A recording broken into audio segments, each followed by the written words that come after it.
Glasgow, of course, one of the areas that's been deeply affected by drug deaths. I think there have been, hundreds in the last year alone. Just give us a sense, actually, Thomas, of how bad the situation is in your area. Well, it is pretty horrendous. I mean, Scotland right now has the worst drug death crisis in the whole of Europe. We're 5 times worse than the rest of the UK, and that's even worse here in Glasgow, in a city this big. So the situation is pretty dire, and this is all at the feet of the Scottish Government, as you've just heard from Angela Constance. Why is that? I mean, there was a suggestion there, wasn't there, that poverty, this is massively linked to poverty. Is that your experience? I think that's part of the issue, but there's also an issue of having a government that's taking its eye off the ball. Now, that's not my words, that's the words of Nicola Sturgeon herself.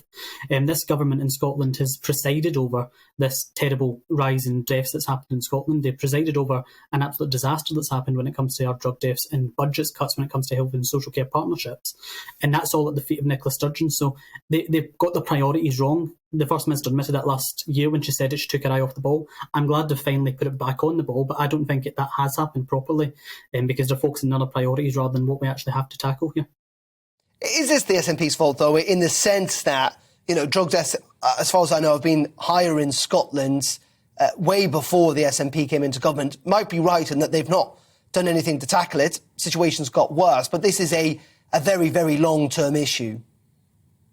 Well, I think this is, I'm using the First Minister's own words, Darren. She said that she took her eye off the ball. I think that this is the SNP's fault because there's been a reason as to why this has continued to happen year on year, because we've got a government here in Scotland who's not been focused on the day-to-day issues. They're focused instead in grandstanding and talking about issues that's not within their remit.